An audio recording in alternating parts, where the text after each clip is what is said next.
प्रधानमंत्री श्रीमान नरेंद्र मोदी जी के नेतृत्व में आज 12वीं बार बजट प्रस्तुत किया गया है। श्रीमती निर्मला सीतारमण जी ऐसी वित्त मंत्री हैं जिन्होंने 9वीं बार लगातार बजट पेश किया है और एक महिला वित्त मंत्री जिन्होंने लगातार 9वीं बार बजट पेश किया है, ये अपने आप में हमारे लिए गर्व का विषय है। आज का बजट ऐतिहासिक है, अभूतपूर्व है। ये बजट विकसित भारत के निर्माण का बजट है। ये बजट 2047 तक आत्मनिर्भर भारत के निर्माण के लिए मजबूत नींव डालने वाला बजट है, जिसमें रिफॉर्म्स पर जोर दिया गया है। कृषि और ग्रामीण विकास की दृष्टि से हम देखें तो बजट में गांव, गरीब, किसान, युवा और महिला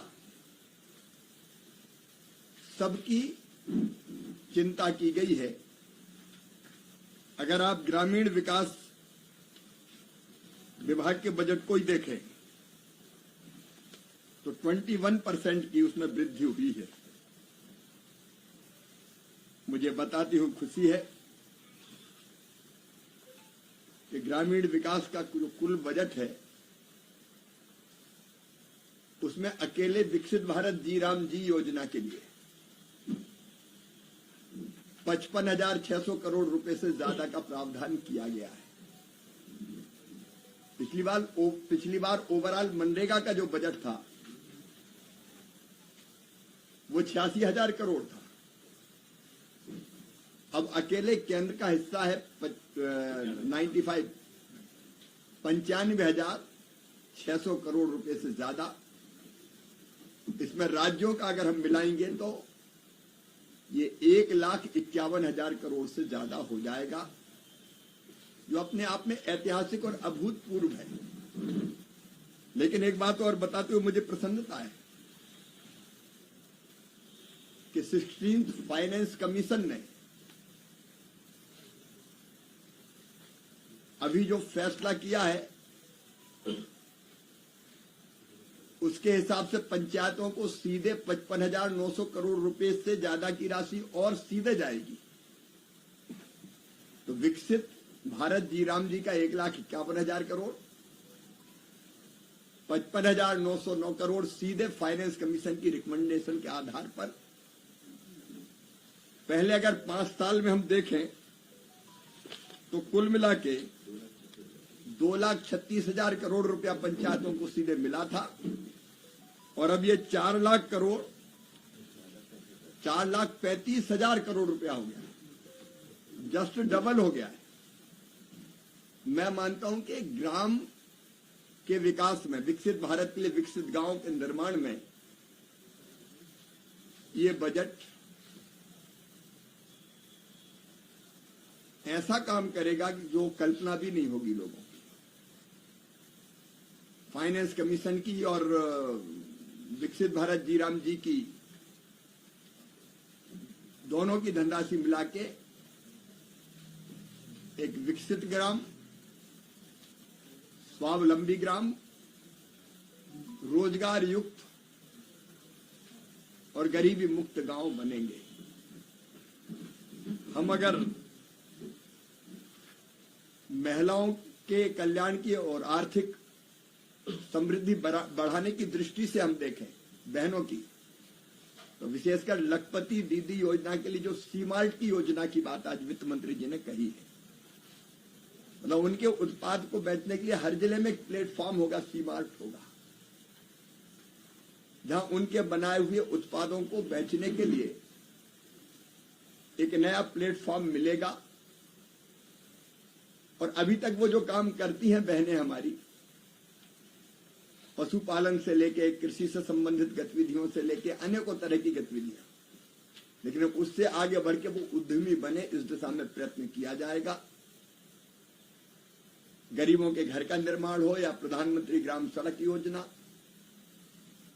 सबके लिए पर्याप्त प्रावधान किया गया है। हम कृषि विभाग के बजट को अगर देखें तो बढ़ा के इस साल अकेले एग्रीकल्चर का बजट 1,30,561 करोड़ रुपया।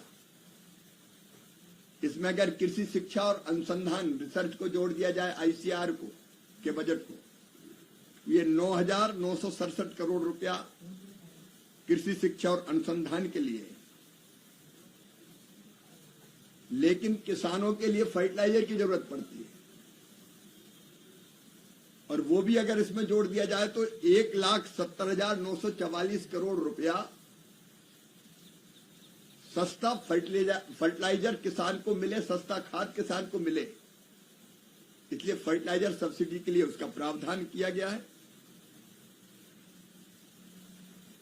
और इसके अतिरिक्त आज जो बजट में घोषणा की गई है, नेशनल फाइबर स्कीम, जिसमें सिल्क, वूल, जूट फाइबर, इसका भी लाभ अंततः किसान को ही मिलेगा। आयुष मंत्रालय में मेडिसिनल प्लांट के सर्टिफिकेशन और एक्सपोर्ट का लाभ भी सीधे सीधे किसानों को मिलेगा। तो मैं ये मानता हूं कि ये बजट किसानों के प्रगति और विकास का बजट है। उसमें डाइवर्सिफिकेशन पर भी ध्यान दिया गया है।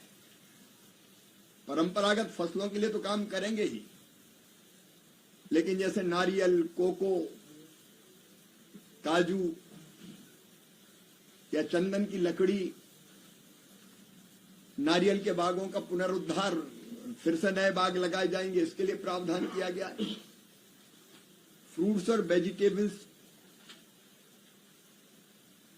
का उत्पादन भी बढ़े और आसानी से जाए भी उपभोक्ता के पास, उसके लिए अलग प्रावधान किया गया है। तो कुल मिला के ये बजट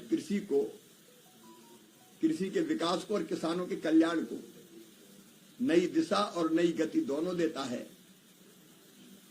और गरीबी प्रधानमंत्री जी के नेतृत्व में लगातार जो योजनाएं चल रही उनसे दूर हो ही रही है, लेकिन गरीब को आत्मनिर्भर बनाने की दृष्टि से यह बजट अत्यंत महत्वपूर्ण है।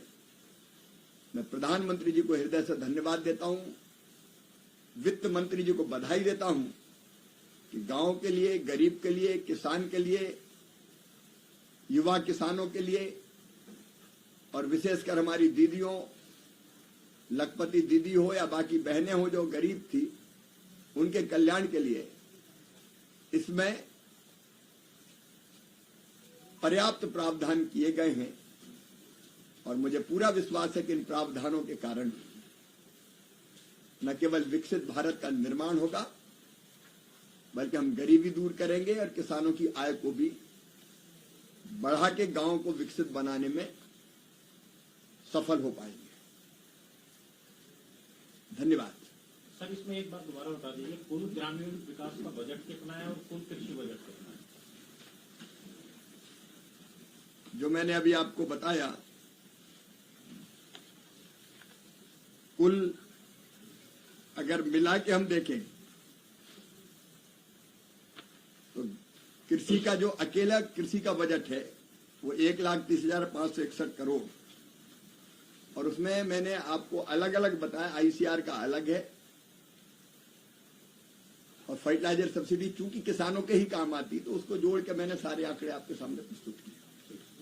ठीक है। एग्रीकल्चर का अगर देखें तो बजट सिर्फ 3.5% एलोकेशन बेस हुआ है, और अगर हम उसको एस्टिमेट से कंपेयर करें पिछले साल के तो 4% गिर गया है जो बजट एलोकेशन है। तो उसका आपको कोई कमेंट? ना तो घटा है ना गिरा है, नए प्रावधान कई किए गए। भारत विस्तार करके एक नई योजना लाई गई है जिसका बजट हेड में प्रावधान किया गया है। जब नई योजना आती है तो प्रावधान करते हैं वो टोकन होता है, बाद में और बढ़ता है। तो कृषि के आधुनिकीकरण की दृष्टि से एआई के इस्तेमाल और बाकी चीजें जो हमको करनी है किसानों की आय बढ़ाने के लिए, उन सबको मिला के अगर देखें तो बजट में पर्याप्त प्रावधान है और पिछले साल से बड़ा बजट है। सर, इसी पर ऑपोजिशन कह रहा है कि जो बजट है गरीबों से बिल्कुल दूर है, जो विलेजेस में लोग रहते हैं उनके लिए बजट ही नहीं है इस बार का। अब ये मैंने विलेज में ही का बजट आपको अभी बताया था। जो गांव में रहते हैं, मैं फिर दोहरा देता हूँ, 1,51,000 करोड़ से ज्यादा है विकसित भारत जी राम जी के लिए। 55,909 करोड़ रुपया सीधे पंचायतों में जाना है। अमृत सरोवर एक और मछली पालन भी अगर आप देखें तो उसका लाभ भी सीधे 500 अमृत सरोवर अलग तैयार कर रहे हैं जिसमें मछली पालन का काम होगा, वो भी गांव के लिए है। सड़कों का बजट भी गांव के लिए है। लखपति दीदी का बजट भी अगर ग्रामीण विकास का देखें तो वो भी गांव में ही जाएगा। एनआरएलएम का आवास का बजट है वो भी गांव में ही जाएगा। अगर उनको दिखाई नहीं देता तो वो फिर अपनी दृष्टि का परीक्षण करवाएं, मैं तो यही कहूंगा। धन्यवाद।